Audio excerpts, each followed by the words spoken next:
the idea of it was, what is the comparison, I think, of our feelings around the reporting itself? Yeah. Welcome back to another episode of Pivot Well. I'm Sarah, and today I have a very special guest. So yeah, this kind of gives you, I guess, like a different, or shows you the difference, I guess, of our relationship with him, I would say.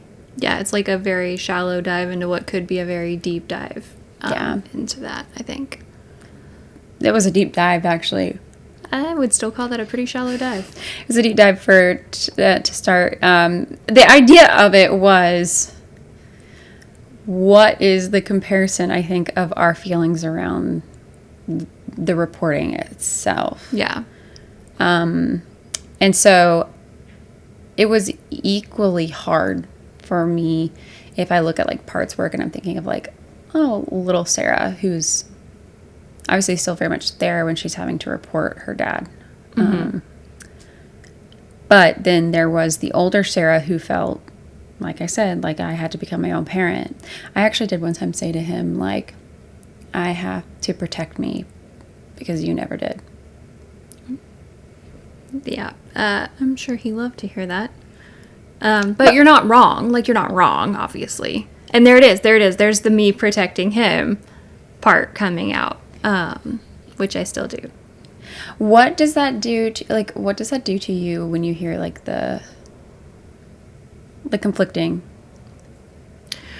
You know, I think it's part of just an internal thing for me in general, because I struggle so much with hearing like,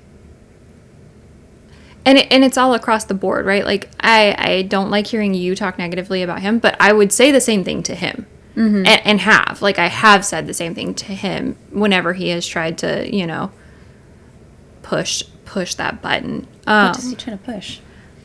No, it's not even like that. You know, just got a curious minds. You know, I remember the last time that he whatever, and I don't know, was he wanted to ask you something about Grandpa. Like what? I remember what it was. He was asking me, I don't know how much of this we want to go into on a podcast. We can cut it out. He was asking me genuinely about if our grandfather had ever been inappropriate with us. That's one of the ones.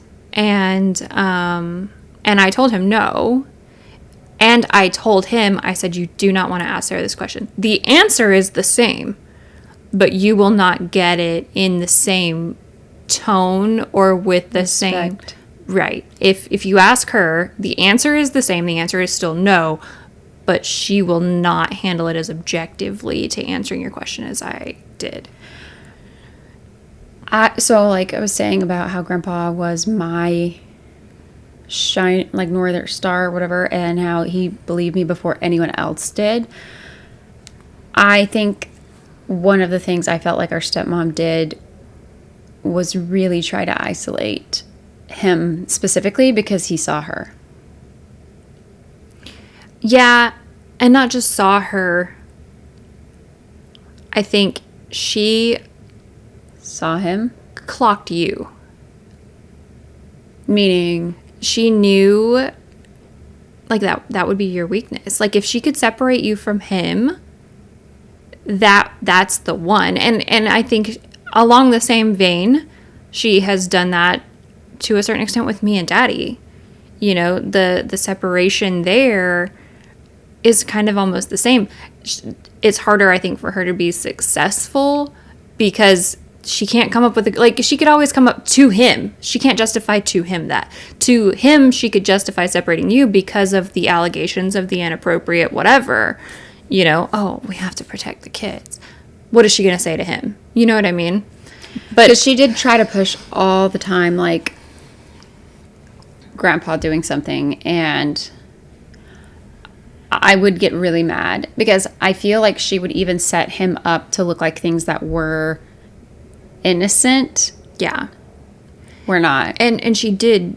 But she would do this for everybody. Like, that's what I was talking about earlier with the foster kids. Some of the horrendous things that she would say happened. I mean, it always seemed to like go there because that's like one thing you can't come back from.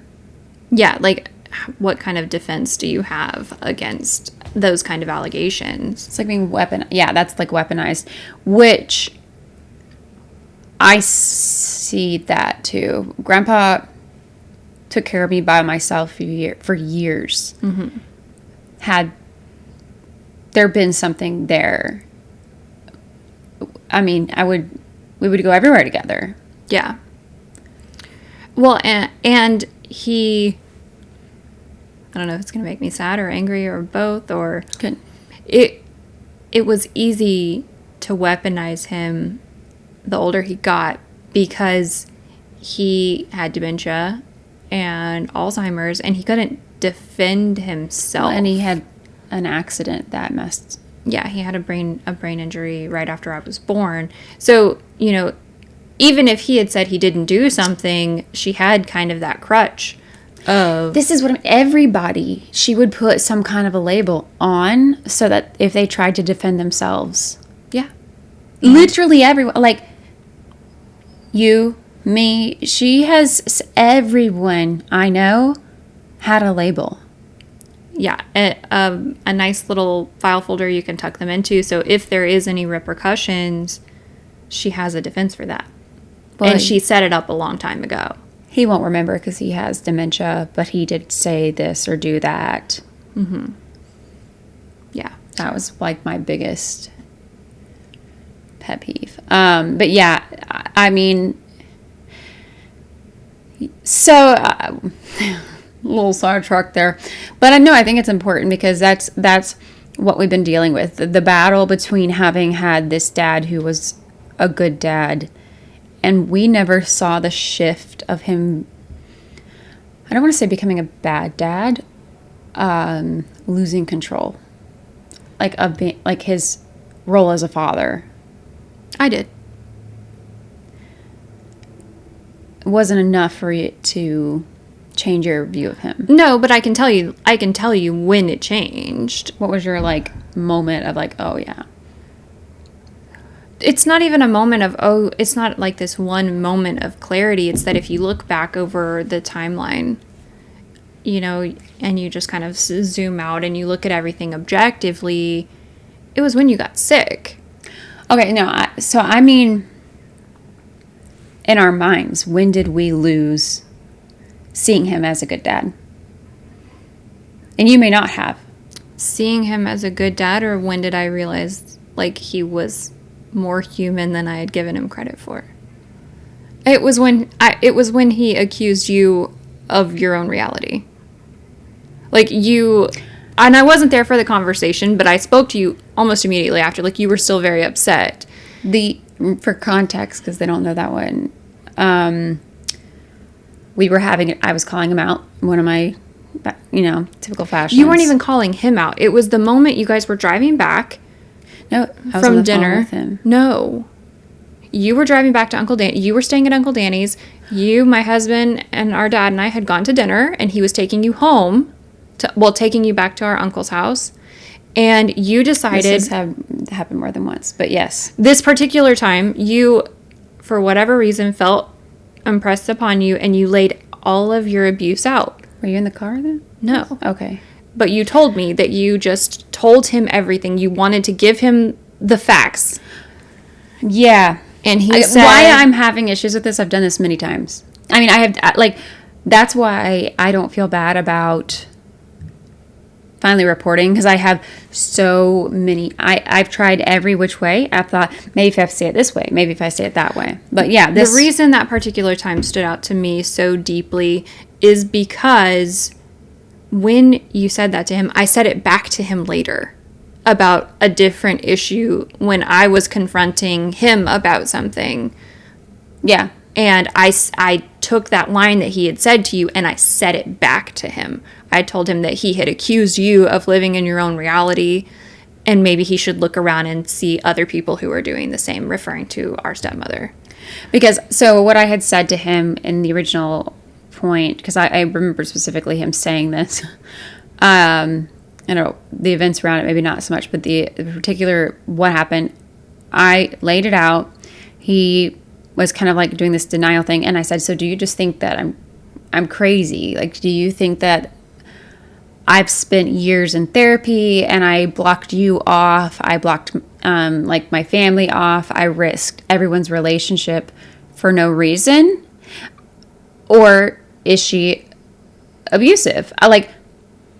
I didn't give him there was A or B. There was no C and option. I even used his line against him of, you've always said like you can't walk the line. There's either a good or bad. He taught me that black and white mindset. But I said, so am I just a liar, or did these things happen to me? is she abusive, is how I put it. Yeah.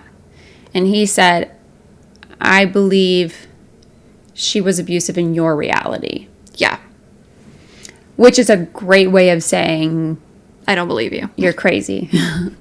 Basically, like, in other words, you made this scenario up.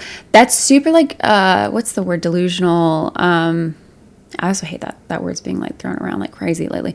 But visions of grandeur. Visions of grandeur. Like, I have created, like, I'm a pathological liar, and I've created this whole world of which I was traumatized. Yeah. And which every other girl that's come out of our house has also been traumatized. But you were the first one to leave. To not just, well, no, you weren't the first one to leave. No, I was the first one to cut him off. You were the first one to cut him off specifically. Yeah. And so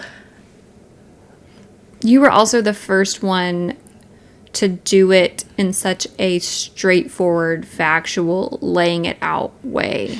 I leveled the playing field. Yeah. I think I had to show him, like, I'm an adult. I'm going to talk to you like an adult. This is how you are with everything else in life. If we talk about politics, if we talk about religion, he is very matter of fact, black and white. And I thought, if I can meet him on his level, he'll admit. All I wanted him to say was, she was abusive to you, and I'm sorry. You know what's crazy to me is our stepmother has this story that is not true, that she has made up. Well, like any good lie, part of it is true and part of it is not. A seed of... There was an incident that happened at our biological mother's house after our parents were divorced that I was there for. And I'm not going to go into the incident as a whole. But the part of it that matters is there was a point later where our stepmother asked our mother about it. Mm-hmm. And I actually, this memory is so contorted for me, I don't remember if our mother responded with the truth or responded with the lie, which is also not important. What is important from this and what I'm taking from this is what our stepmother said that I said to her, which I didn't say to her, was, I always knew she would lie, but I never thought it would be about me. And what I'm thinking about right now, and the reason I brought that up, is that's kind of like the place I'm at with our dad. And like, I can't imagine being you in that moment, because it would be like, well, I knew he could set aside his parents. I knew he could, for her. I knew he could set aside his siblings for her. I knew he could set aside, but I never thought he'd do it to me. And in that moment, that I can only imagine that, like, that must be how it felt for you, just to feel so, God, just to feel so, like, betrayed, and also just like, not you, not to me, not this. And because that's how, and maybe that's why I've never confronted him. I'm terrified of that. You are doing what I have said about a completely unrelated thing, but why I won't go get checked to see if I have the ability to have kids naturally. Yeah. I want to hold on to that possibility. Yeah, like maybe he wouldn't do it to me. But I know objectively. Do you know that normally if you're afraid to do something, there's a reason? Oh, yeah. If I were confident in things, I would, it wasn't, that wasn't my moment of when that happened to me. That was the time when I had to have surgery, and he said he didn't have money for me to have surgery. I mean, I had to have surgery and I needed money. I couldn't afford it. I couldn't afford the copay. And he was like, I don't have the money to give you. Which at that point was like, okay, you always have money to go on vacations, but maybe at this moment he doesn't. And then 2 weeks later, he bought 2 Mazda Miatas. Yeah. And that was that moment. I never thought he would lie. He's like, well, I didn't lie. I'm investing this. I'm not an investment. So that had happened prior to. Yeah, that did happen before. So I had already cut him off, which all of these things, Beth you're right. I don't know if you've ever put yourself in the position to have these things happen to you. No, I don't play high stakes poker with our dad. And that's what this feels like. It feels like very high stakes. Which is never how a relationship with a parent should be. No. Like, I mean, I feel like, and I have actually thought about, like how I would respond to my own daughter if she came to me as an adult and said that I hurt her. And the truth is, like, it wouldn't matter if I agreed with her. It wouldn't matter. There's a very famous quote, and I stand by it all the time. When someone tells you you hurt them, you don't get to say that you didn't. Yeah. It doesn't matter what the facts are. And especially in his case, his favorite thing to say is, I wasn't there. I wasn't there. I can't speak to that. I wasn't there. He says that you were never there, period, is what I will generally retort back to that. But yeah.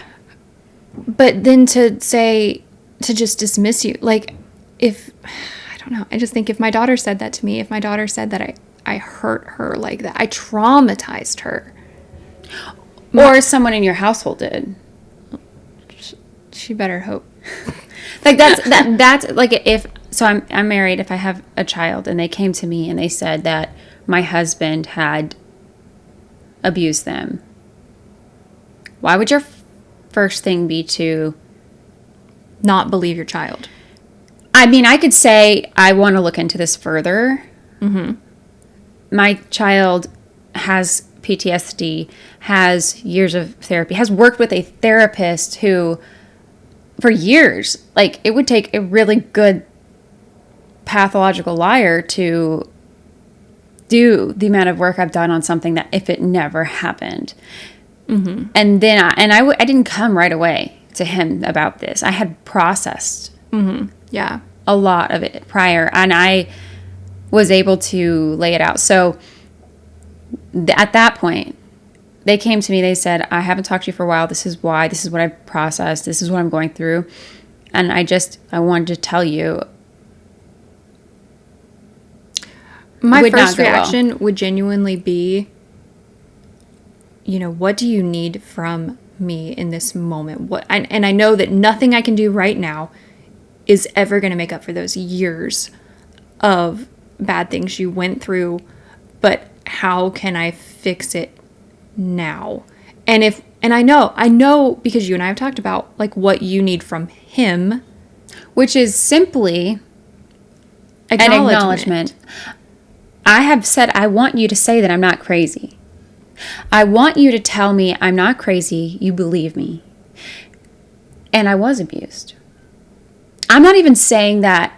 I've never even asked him to say, like, she intentionally, maliciously abused me. Yeah. It was abuse. And, like, he'll say, what do you want me to divorce her? Why is that, like... Which is such a... It's a cop. That's a projection. Yeah, it's a projection. He says it a lot. I've said that's not... And you know what? One thing, and I'll tell anybody who's watching this, if you've been in a situation where you are addressing someone like this, they're going to put it on you because it's going to make you feel like now you're responsible for fixing it. And I fortunately had been through therapy, and so I said, it's not my job to tell you how to fix this, actually. I don't actually need to tell him. Yeah. I didn't abuse myself. I was the victim here.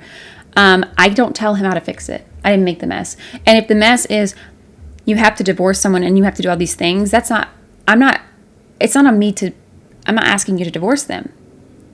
Like,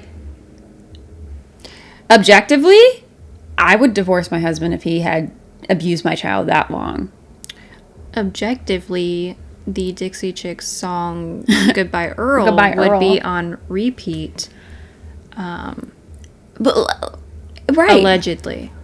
And you know what's interesting is our birth mother, who we've reconnected with, but she has left a significant other for us. Well, and another thing that I have been really proud of her for is it took me longer to reconnect with her. And when I did, and when I sat down, I said that there are some things I need you to answer for. And I laid them out. And some of them were lies. But she owned the things that she had done.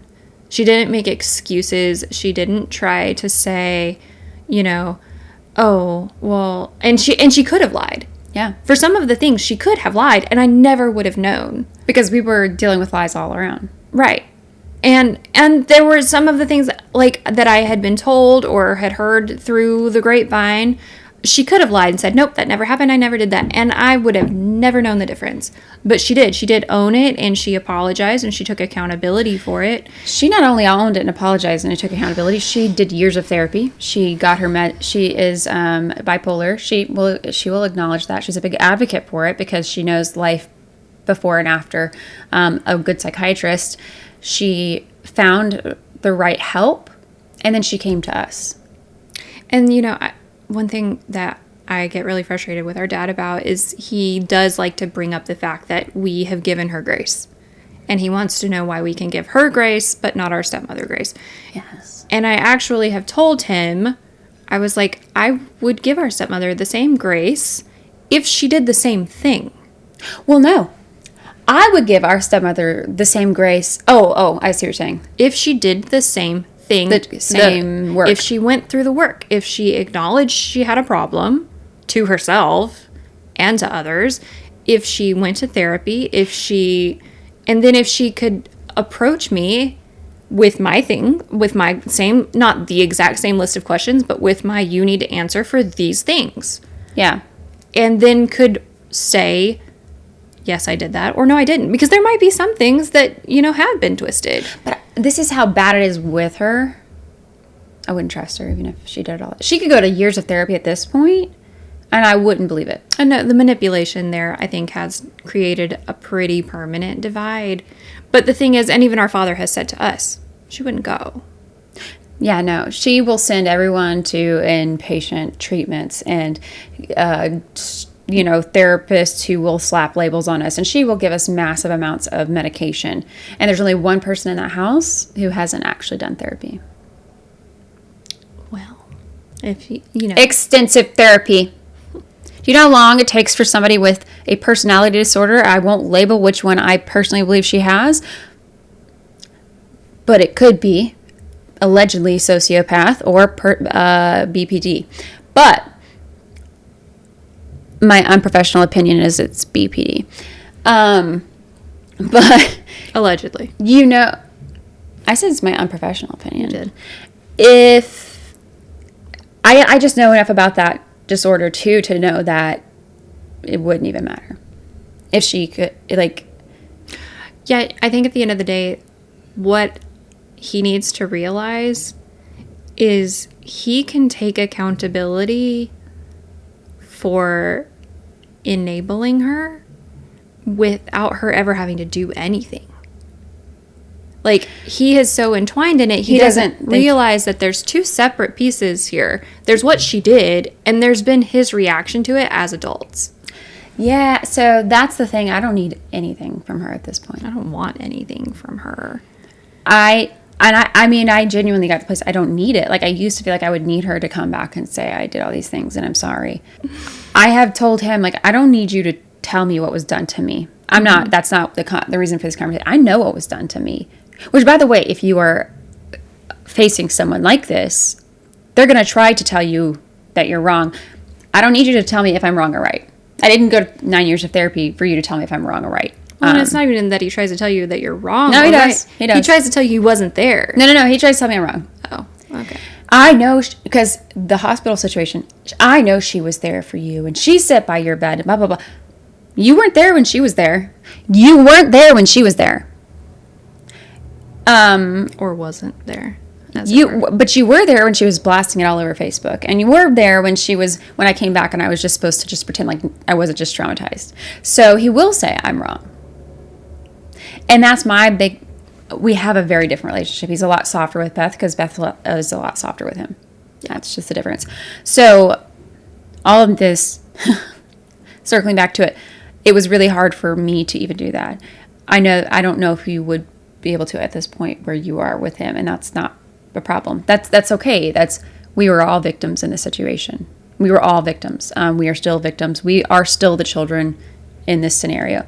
My reasoning for going there was finally, and I have said, I had thought about he's going to come back to me, and he's probably going to ask. I don't know if I'll answer the phone at this point. The first thing I'll probably say is I have told you my feelings about this for a long time. I've given you 100 opportunities to do the right thing. And then he's going to say, well, you weren't here. You don't know what's going on in this house. Then I'll say, well, if you're not guilty, then there's nothing to worry about. Yeah. Even if you are guilty, some people, it may not end the way I want it to, which is How do you want it to end? Like, if you could wave a magic wand, he talks about the magic wand all the time. If you could wave the magic wand, how would you want it to end? Our stepmom would go to prison, and he would get our brother and our youngest sister. If you could wave a slightly more realistic wand, how would you want it to end? That was the realistic one. No, that's a magic wand. Do I have to file? Like, what gets her to prison? That's the lawyers in the chat. How, theoretically, hypothetically, would one get... Like, okay, what's actually really interesting? Ruby Frankie documentary. Okay. Up until there was a certain point at which it tipped, and I can't relate to what happened to the kids at the very, very end. Mm-hmm. Prior to them going into the house with Jody, a lot of that I think we could all relate to. And the dad, by the way, didn't get prison time. Why? Because he was not around, and he was unaware. He was not capable of it. She did go to prison. So it's not completely unrealistic. But how did someone get her in there in the first? Just curious. Did a little research on that. Open ChatGPT. No, but like, okay, a slightly less realistic. You mean slightly more realistic? Yeah, slightly more realistic. There isn't one. It'll probably end up with him never talking to me again. I've gone a year without talking to him straight without. Yeah, but it's always been by your choice. I don't know. I don't know. I think I'm defending him right now. No, I want to hear what... I don't think that I don't think he could cut you off. He might be upset. He might be hurt. He might, but I don't think that he has it in him to cut you off. I think that there have been times he's pushed you to do it. No, that's going to be the ultimate me versus her. Which, by the way, I have been very clear in trying not to do that. But there is a point where it can't. Well, she has definitely... She's done that to me. I have heard her say... Well, and I've heard her say to him, to our younger siblings, that you specifically, like, your goal is to drive them apart and to cause problems. And if I wanted to drive them apart, if I wanted to cause problems, I would have done this a long time ago. Yeah. I have been I've been walking on eggshells in this whole thing. Up until this point. And I know you're like crunching on eggshells. But no, I've never involved the community. I've never involved the authorities. I've never involved... I could go back and sue, which she apparently thinks I'm going to do. Planning to do that, which I've never said. So that's quite the projection. Yeah, you've never said that to anyone. Like, you've never even said that to me. I don't need her money, which she doesn't have in the first place. Like, I'm doing well without her. If I were to sue, it would be a Taylor Swift. 1 penny. That's not a bad idea. Well, you think about it. I don't think there is a I don't, you know what? Here's the thing. That's not our problem. It's not it's not my job to figure out what he'll do.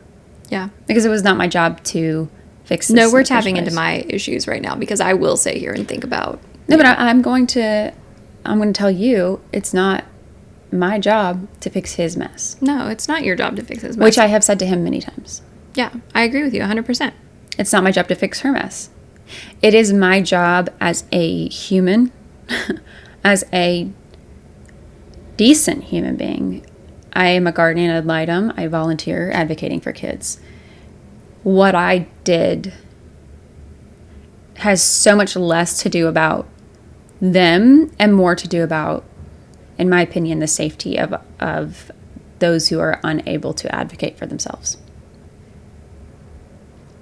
In a broad stroke. Which is a paradox, because that's those who cannot advocate for themselves is also part of the reason that you haven't done it up until now.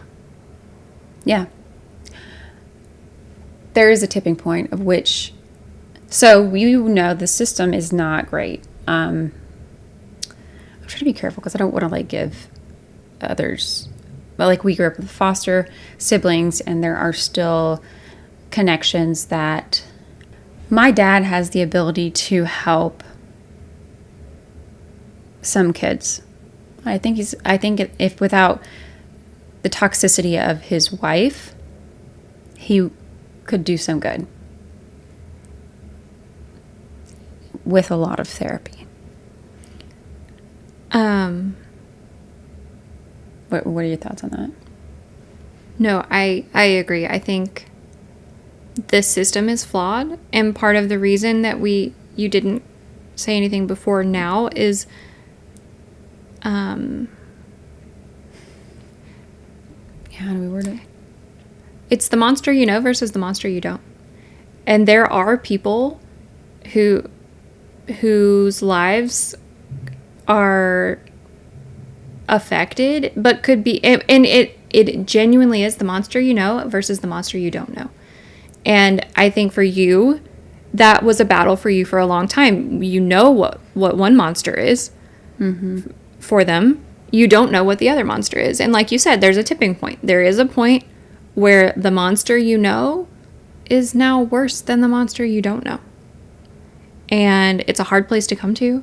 I don't envy. You know what? Another thing too with this situation, we're probably speaking very vague for you, but there are still children affected by this, and that I'll just kind of leave it there. And it's a hard question to answer, but it's not my. So it's like I'm taking this on myself, right? Like, Yeah. I'm saying that if I do this, the consequence is going to be this. I don't make the consequence because I didn't create the action. I didn't do anything. I can see where by handing it over to DSS might have been liberating, because it was no longer you deciding what happens. You're no longer deciding the monster they know versus the monster they don't. That's no longer your place to choose or think about. You have placed it in someone else's hands. Because all I have done for the past 20 years, not 20, close actually, maybe 19 years, is how can I fix the problem for other kids? I know you have too. I'm speaking for myself right now. I have raised a lot of kids. I have done arts and crafts with them. I hate arts and crafts, but I will do it for them. And I will play games with them. And I will go outside and play. And I will watch movies with them 100 times because that's what they want to watch. Because I knew that they needed parents. And they were supposed to come into a foster home to get parents. And they didn't get that. And so they got us. Yeah. When I left, there was a lot of guilt for what would happen to those kids. And still to this day, there's a lot of guilt of that, which was never my guilt to take on in the first place. Like, it was never my... But it was also never your job to parent them in the first place. Right. I had to do it. Or they would have just lived an equally miserable life. Lizzie was talking about how I made a laptop for her out of a pizza box. I remember that. I can't go out and buy her a little play laptop like she wanted. So I took a pizza box and I made a laptop for her. I remember that. I'm not crafty. I hate crafts, but I did that for her because I did what I was able to. It was not my job, and I absolutely had to parent a lot of kids in that home. We all did, and kids that we weren't equipped to handle either. Oh, by far. We'll go on that another time. But so I was involved when they involved me. So, to say you're not involved in this, you involved me when you left me in charge of therapeutic foster children, and you made me get up in the middle of the night with them. And this is, I'm speaking, I think, for you too, but obviously I'll just speak. You involved me when I had to give them medications, and when I had to lay their clothes out, and when I had to pack lunches, and when I had to do their laundry and clean up after their pee and their poop, and I had to make sure that they had clothes laid out, and I had to fold their laundry and clean their rooms. I mean, the list could go on. I had to teach them how to do their homework. You involved me at that point. When you were physically assaulted by children.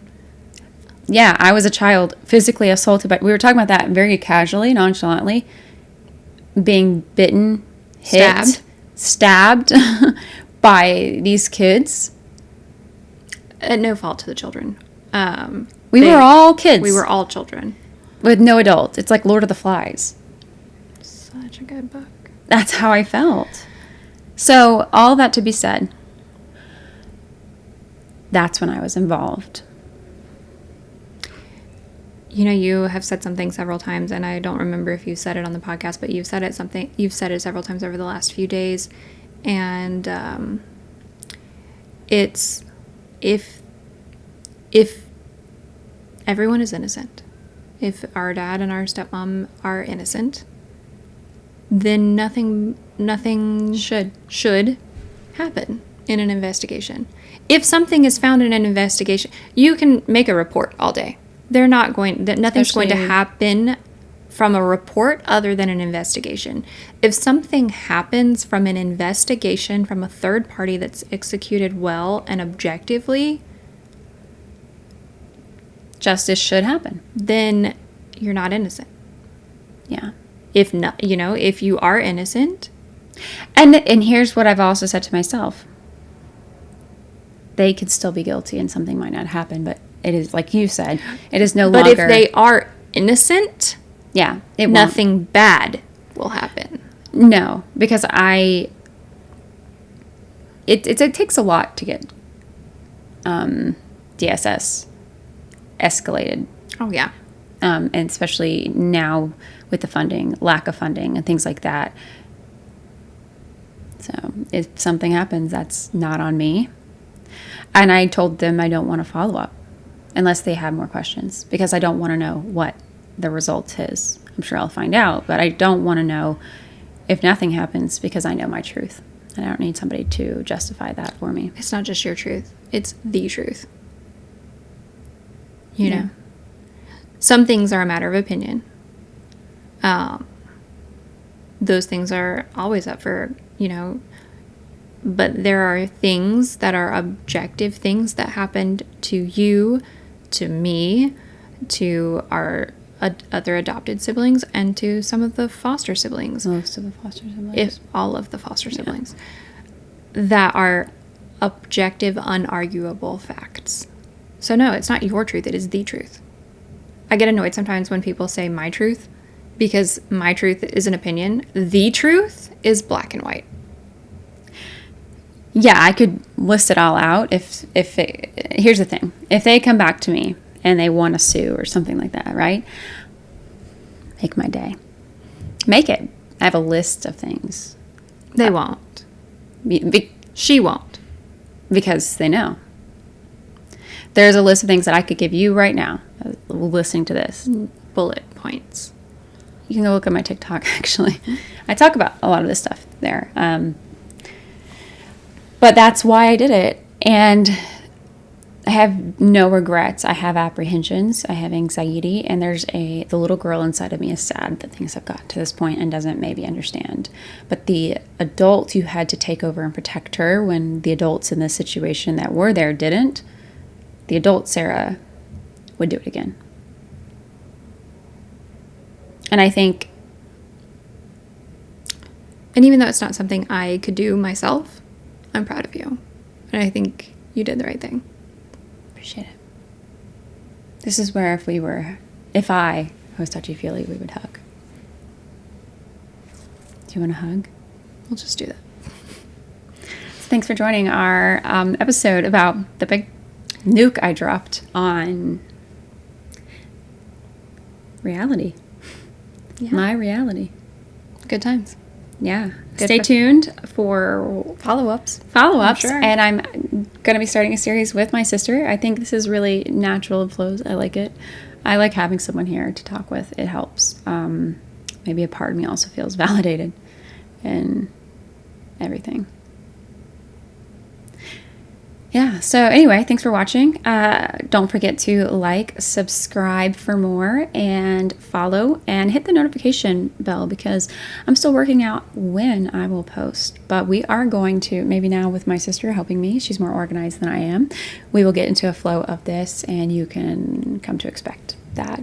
But yeah, we appreciate it. Thanks for watching.